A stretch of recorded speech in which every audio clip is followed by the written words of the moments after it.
Imagine an implant that gives you the confidence you've been lacking. It makes you assertive. You can take up space without feeling a shred of worry. Your old little fears no longer hold you back from doing what you've always wanted. It sounds nice. Cybernetics that remove all the roadblocks and mud from your head. But what if it was all a lie? And because this is a cyberpunk comic, we know that this is gonna go in a very downhill way, as is normal. Spoiler warning for Cyberpunk 2077's Your Voice comic. I would recommend giving it a read, even just for the art. It has probably the most remarkable art of all the comics that I've personally read so far in this series. But if you don't want to read it, today we will be going over the story and taking a deeper, closer look at what the hell is going on? My name is Liddy, and welcome to Shaped by Stories, where we unpack how characters shape stories, and how those stories shape us. Let's get into it.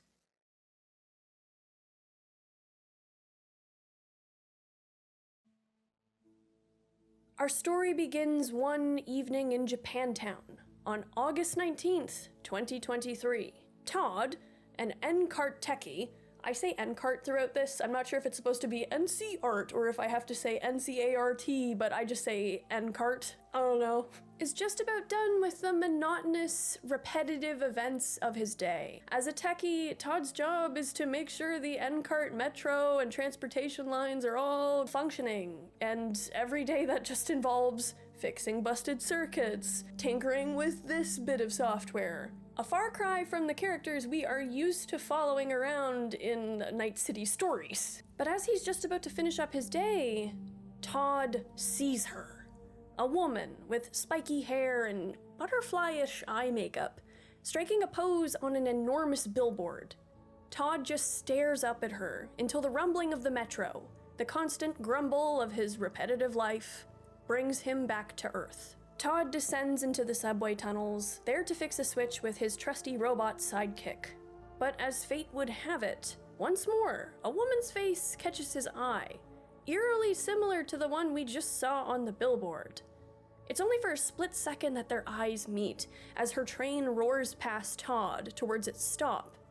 But this girl's got some very maelstrom-shaped problems at her back. At the station, the girl makes a break for it, shoving into Todd's hands a shard.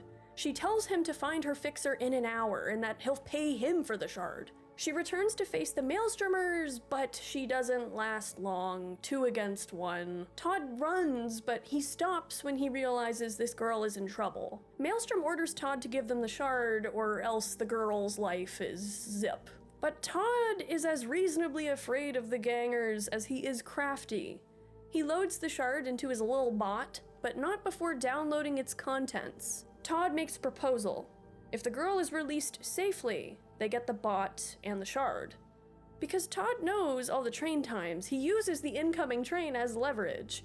If the girl isn't passed over to Todd's side of the tracks, the train will run right over that bot and destroy the shard. Maelstrom has to accept, and Todd pulls his new accomplice to safety just in time. But this girl is less than eager to work with Todd. She's on the phone with her fixer, frustrated that she lost the shard. Todd sheepishly tries to get her attention, following her through the crowds of Japantown, but she dismisses him, understanding that he wants to help, but she tells him to get lost. She vanishes into the crowd, and Todd just freezes in the spot, unsure of what to do. Todd is definitely a more shy character than we are used to. He's probably the most normal protagonist we've encountered in any cyberpunk story, at least of 2077's stories. He doesn't really have any special ability. He's probably what we would all be if we were in Night City. But Todd can't just simply get lost. That's kind of a joke because Todd does have software in his head that lets him read the map of Night City so he can do his work on the transportation lines. Haha. But this actually has relevance. Todd downloads camera footage from his little bot of this girl. He wants to find her, but he doesn't know how he's gonna be able to do that. Maybe he's simply infatuated with her. Maybe he simply wants to help and give her the data that he downloaded. Or maybe he wants a bit more of that solo excitement in his life. It's probably a little bit of all three. At his local bar, we meet an unnamed friend of Todd's, a cab driver who he confides a bit of his girl troubles to. She gives him a ride to a fixer she knows, named Lexi Hammer, and doesn't bat an eye when Todd reveals that he can't afford to pay her. She's totally chill about it, but she does warn Todd to watch himself around Hammer. Hammer is probably the only fixer who could find this mysterious girl with that camera footage, but he will want payment, and his work doesn't come without quite the price tag. Todd's friend describes this fixer as a real pain in the ass. But Lexi Hammer, when Todd shuffles into his headquarters, is anything but a pain in the ass. He's quite polite and relatively welcoming, inviting Todd inside to sit with him in front of his dozens of monitors. Before Todd can really ask about the price of tracking down this girl, though, Hammer gets right to work. It's like he has access to all the cameras in Night City, and he's able to find out everything about this mystery woman. That she is in fact named Yishen Ri. We meet Yishen in one of Johnny Silverhand's 2013 flashbacks in Cyberpunk 2077, when he goes to the Atlantis looking for Rogue. She is that lady at the vending machine who clearly doesn't really like Johnny, but Johnny helps her fix the vending machine. There's a history there between them, we just don't know exactly what it is. Yishen's spunkiness and her abrasiveness carries over to the comic as well. Hammer has a list of Yishen's cyberware, right down to the fact that she has real skin. He knows that she's a mercenary working on a contract for Prothero, another fixer. The data shard she has been fleeing Maelstrom with was, in fact, property of the Zetatech ZMO. So yeah, she's in some big shit. And now Todd happens to have this very valuable software in his brain. Hammer also reveals that Yishen is now at the afterlife, but any more info than that will cost Todd extra.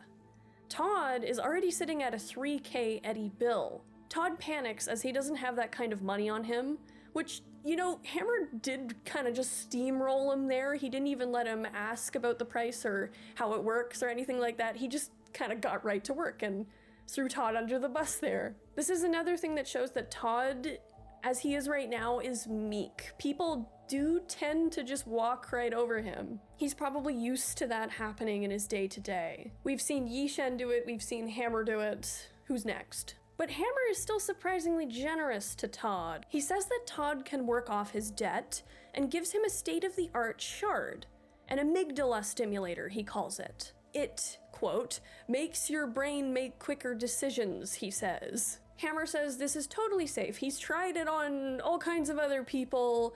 He's just doing this for the corporation that made it so they can gather promo footage for advertising and all that stuff. It sounds like a good deal, which means it probably isn't, but at this point, what other choice does the naive Todd have? So Todd agrees and inserts the shard. And immediately, his brain does a 180 from meek to assertive. Already he's got a calculated route to the afterlife. Timing, everything. Hammer tells him, better do as he says. And off Todd goes. Todd races through the city and shoves his way to the front of a bus. He's zooming, he's jumping around, he's confident. He rushes into the afterlife right when Yishen's about to enter an uneven fight with Prothero's goons. When, at the shard's encouragement, he breaks a bottle, yelling at Yishen that he has the data. Prothero, classic fixer, orders his men to stand down while he, Yishen, and Todd head to a back room. But it's not so simple as downloading the data in Todd's head. It's there to stay. Unfortunately for the fixer and his hired help, the software is stuck in Todd's head. And not only that, Todd is the only person they really have who can read it. And this is due to the map software he has in his head for work. And this is because the info on that shard is a map of comm networks for Zetatech military bases. Now, side note, I have to stop here. Apparently this comic, according to the wiki and some other people, there's a lot of debate about this.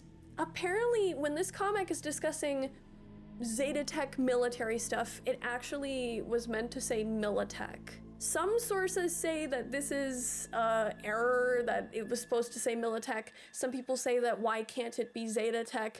I don't really know, but to avoid confusion, because all the art says Zetatech, not Militech, when apparently it should be saying Militech, I'm just gonna say Zetatech. I feel like if I'd say Militech, it's just gonna be confusing, so Zetatech it is. Take that statement about potential errors with a grain of salt, I don't know, but Now at this point, Yishen has really no choice but to work with Todd if she wants to complete her job. And we still don't really know exactly what her job is about or who hired her. So Yishen reluctantly agrees to work with Todd, and Todd is probably kind of like, okay. But we have problems on the other end of things.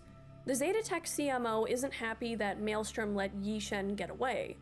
Sure, Maelstrom got that shard back, but her motives and who hired her, etc., are unknown, and the CMO wants her dead. And Maelstrom, if they want their full paycheck, has to finish the job. Todd and Yishen, on their side of things, jump into the back of a Zetatech laundry truck that Todd is able to track down. Yishen doesn't really divulge the details of her gig even now, but Todd is taking a bit of a lead for once, in his own way. The implant is really making him into less of a background character and more of a protagonist. Yishen tries to coordinate with some nomad friends of hers and assault on a Zetatech convoy at 4:30 that morning.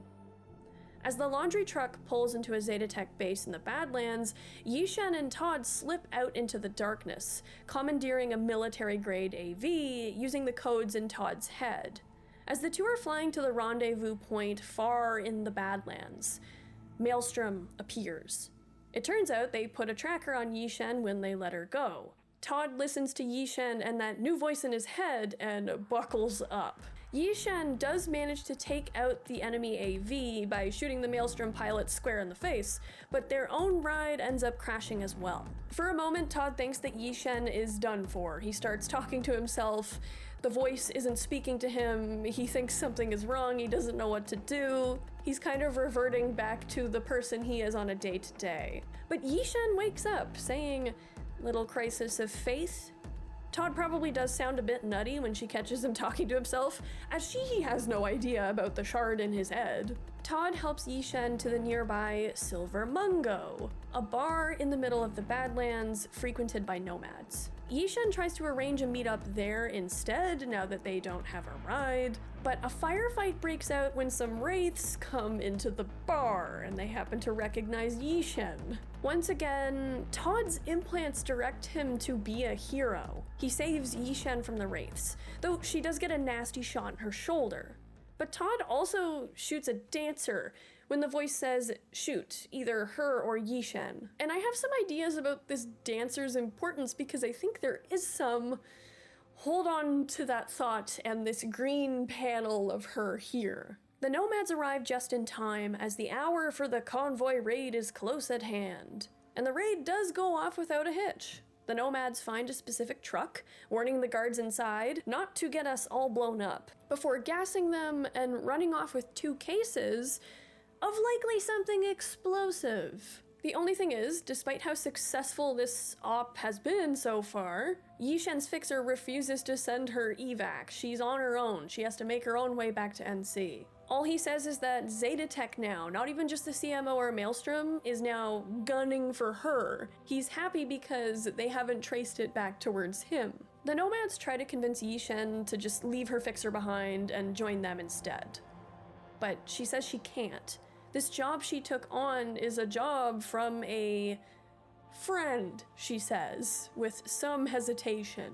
Todd's new voice warns him to get Yishen to a ripper. The best they can do out in the Badlands is to get some meds to keep her stable for the long bus ride home. Yishen falls asleep next to Todd, and you can see the growing tenderness that Todd feels towards her. He does care about her, and she's definitely comfortable with him now too. Todd certainly has a lot more confidence in showing Yishen that side of him since he got that shard. But as he watches her, Todd notices her strange necklace. Next to them sits an old man holding some chickens, and he notices it too. He says Yishen is a member of the Red Willow Nomads.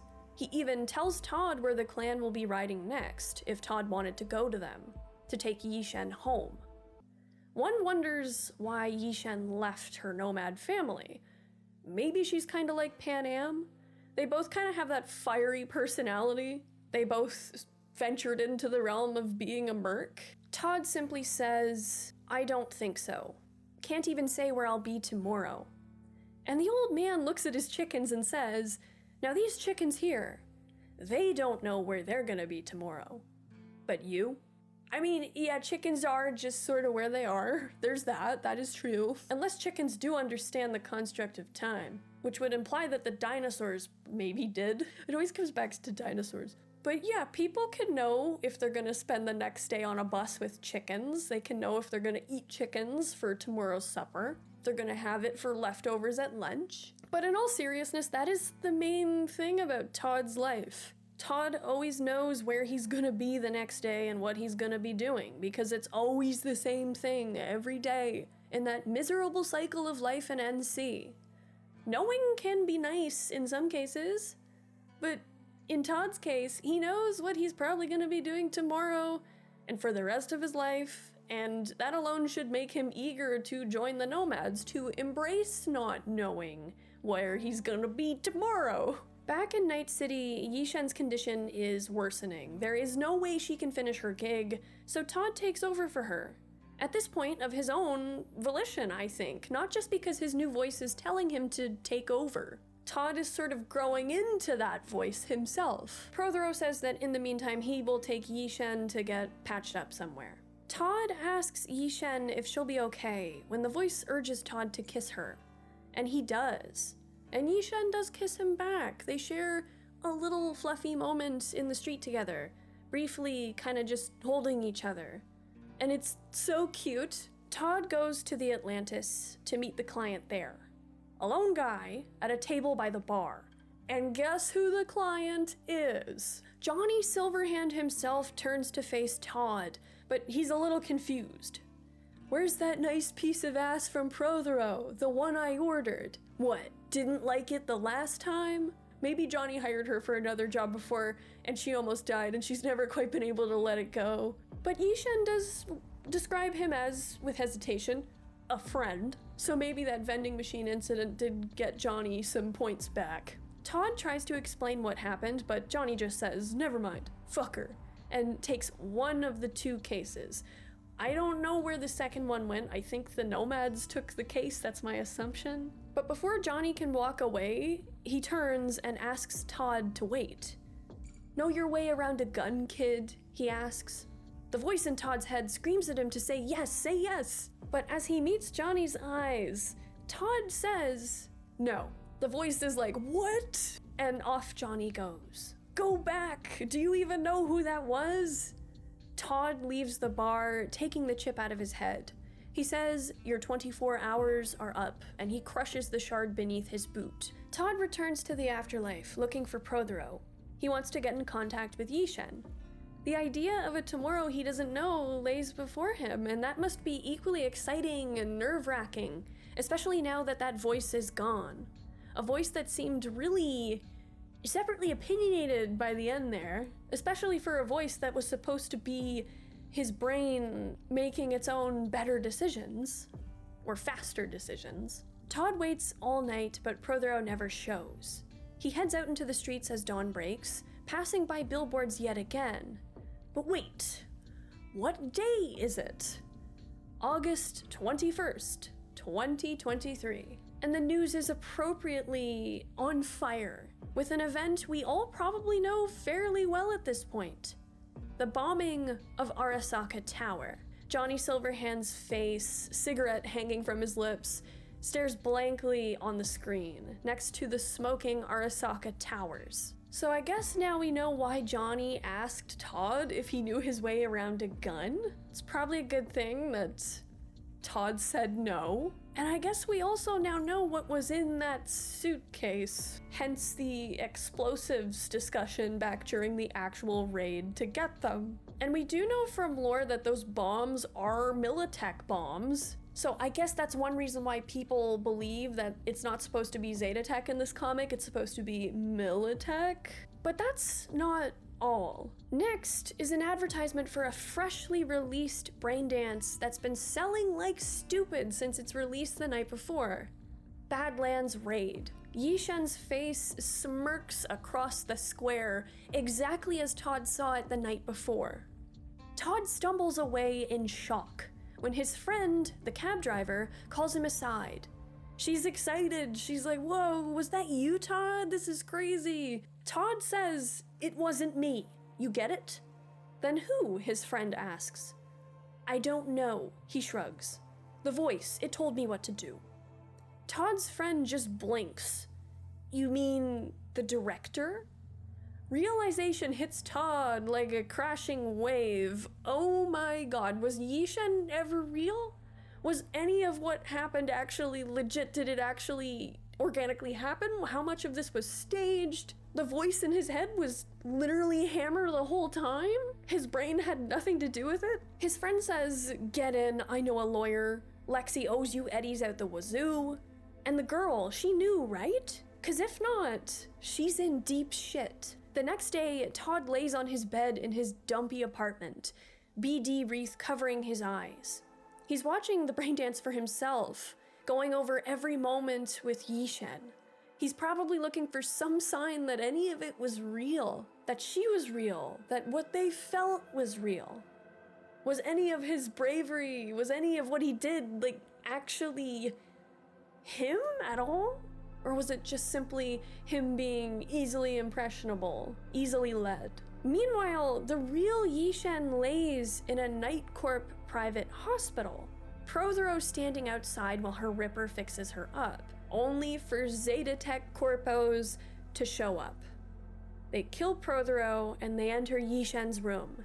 And after shooing her Ripper aside, they hold a gun to her head.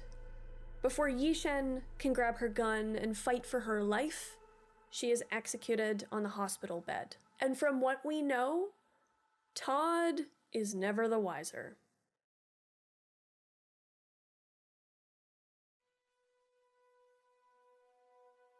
Okay, so that was a short comic, therefore a short discussion, but there's a lot going on and I have too many questions. First of all, the art style, amazing. It's very striking. It's so different from the other comics that I've read in this series. So far, I haven't read all of them, but yeah, no, this one is beautiful. Especially the last page with the wolf on the car, like that is that's great. I would put that on my wall. And I'm not even an art on walls person. I'm a Christmas lights on walls person. But speaking of the last page, let's start with that.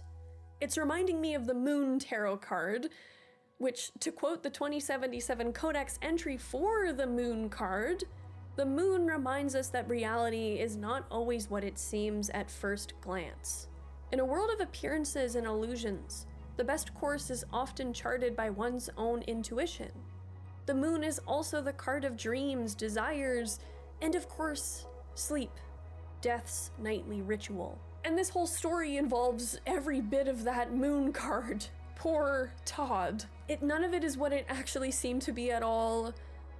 Todd didn't even have the confidence in his own intuition and his own ability. He thought that this was his intuition. It was not. It was some guy just telling him what to do through a little speaker in his brain. It was like a placebo, but I feel like just an outright lie is more appropriate. It's fascinating that the whole time it's just all a joke. It's fascinating that the whole story is just directed by this guy. Oh my god, I feel bad. I feel so bad for Todd. I'm assuming that the voice was Hammer the whole time, because he says all the data goes back to him. He's our most obvious candidate for the director of the BD, considering that he did release it. As the cab driver says, it just takes away all the gusto and confidence that that whole adventure would have given Todd. It's terrible. It'd be one thing if he'd never seen the BD. He could have maybe gone on being bolder and more confident, more assertive in life. Ignorance is bliss. But now he's just gonna be probably more vulnerable and shy than he was before. He's probably gonna be even more easily stepped all over by the people around him. And probably the worst part is thinking that this girl that he thought was falling in love with him, that he was falling in love with, was potentially not at all. Maybe she was just an actress getting paid. But that's the thing. I don't think Yishen was an actress. I think she was just collateral. And that BD broadcasting her location in the end, right up to her being in some hospital, you know that there's probably not too many hospitals throughout Night City, and Zetatech as a corporation, or Militech if it was supposed to be Militech, they got connections. They can find shit out. The irony of it is that Hammer got the star of this BD killed through Todd, who probably has no idea that, against his will, completely oblivious to what was actually going on, Todd played a role in Yishen's death. I do think Yishen was growing to care for Todd, and I think she of him would have been a thing, or maybe at least close friends. It was cute, it was fluffy, you wanted them to get together in the end. It was so nice to see Yishen get a bit softer with this guy, and Todd to grow from being this quote-unquote nobody who doesn't really have a high opinion of himself probably, to be more confident around her, to be brave enough to do things that he wants to do. But it was all just destroyed by Hammer. And from the start, we know that Hammer is super devious and tricky. Todd's friend warned him about that. But just watch, Todd's friend was in on it the whole time. Maybe she's responsible for driving random people to Hammer and getting them involved in his weird BD recording industry. I can't really prove that, but I wonder. She is a little sus to me because she does seem to know right away that Todd was in the BD and that Hammer owes him money. Like, how does she know all this? I don't know. I could just be looking too much into it. But Hammer, with all his screens and his ability to find Yishen so quickly, him saying he's had that tech tested by others before, maybe this has been his long game. Maybe he tracks down certain people who live interesting lives or who are about to undergo interesting events, and he tries to profit off their lived experiences, doing his own ad-libbing as he sees fit. The other thing too, with the green panels that we see, occasionally matching up with that ad from the beginning with Todd's goggles, the color is the same. Now, the girl in the billboard looks a lot like Yishen, but try as I might, I personally can't reason that she is Yishen. I do think she is someone else. The only way that I think it could be Yishen is if Yishen was at some point in her life actress or a dancer or something like that, and I have a reason. And it connects to that dancer that we see at the Silver Mungo. So there's two dancers at the Silver Mungo, one we focus on in particular. So the first one, who I'll get out of the way now, we only really see her in silhouette. She actually has a similar hairstyle to the girl in the billboard. Like, her hair has the big spikes and everything. But the other girl who we do actually see in that firefight has the same outfit as the billboard girl. She also has a very similar face to billboard girl, just not with the butterfly eye makeup. This girl also has a green panel of her own in that bar firefight, right when Todd chooses to shoot her rather than shooting Yishen.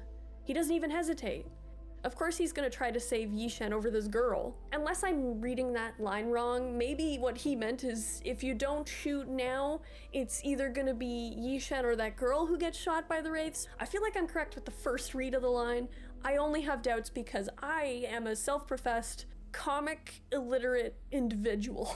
I get confused with the art and the dialogue sometimes, so like, let me know if I'm wrong, because I very well could be. Anyway, my thought is, maybe the dancer was one of Hammer's previous subjects for a BD. That's one thought. Maybe that billboard was just an ad for the bar, but that feels weird to have like this small Badlands bar has the money or the desire to even advertise in Night City. That's weird. It's possible, but I think it's unlikely. I mean, maybe this girl was highlighted because this was a potential plot fork in the road or something. Maybe Hammer was wondering if maybe there could be a new plot line. If Yishen was killed by Todd, maybe Todd would rescue the dancer, or maybe Todd would work with the wraiths. That would be another crazy BD. Choose your own adventure in real time with the help of Hammer in your head. Hammerhead. I do have another idea though, and this does connect to the fact that the bar seems to be frequented by nomads. And I also find it interesting that Yishen talks to the girl that got shot after the fight, saying, "Nice moves, gotta learn how to do that." The dancing, is that what Yishen means? She hands this girl a drink too. And I realize that this is a baseless theory, but my mind has it anyway. I'm sure other people have had this thought as well, but the fact that these two women look so similar, the fact that the dancer starts shooting alongside Yishen and Todd, but on whose side, ultimately I don't know. Is it the Wraiths or Yishen and Todd? That's kind of unclear to me because she clearly had open shots at Yishen and Todd from the very beginning.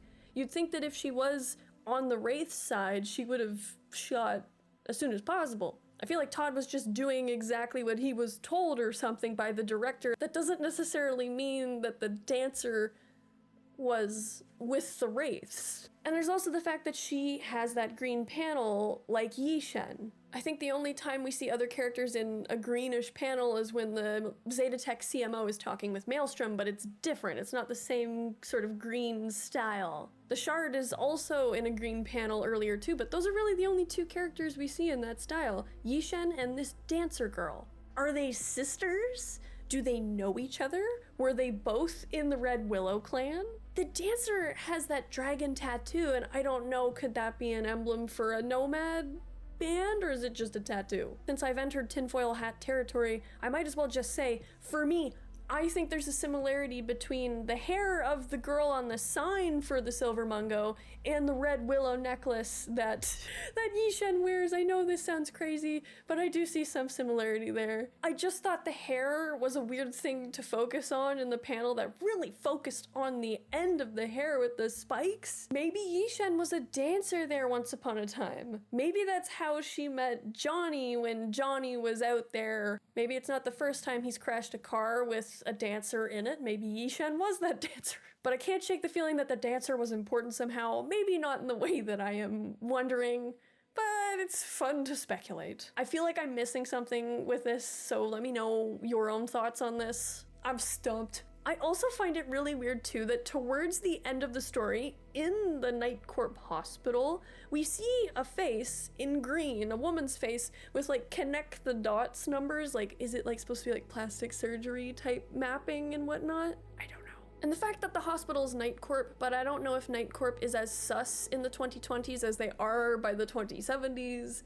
They probably are still pretty sus, considering Richard Knight's weird, mysterious death. Were they gonna give Yishen a new face? We see the way when she's injured, her skin is kind of peeled over the face she has underneath. She has real skin, so I'm sure they could just sculpt whatever they want for her. Which I know that insinuation is kind of contrary to what I've said of how I don't think she was an actress. I think she was genuinely just a mercenary who got roped up as collateral in this whole thing. But still, I genuinely don't know. I'm trying to entertain as many even conflicting avenues here. I guess we'd only know if she changed her face before, if Johnny didn't recognize her, if she had shown up to drop off the suitcases herself instead of Todd.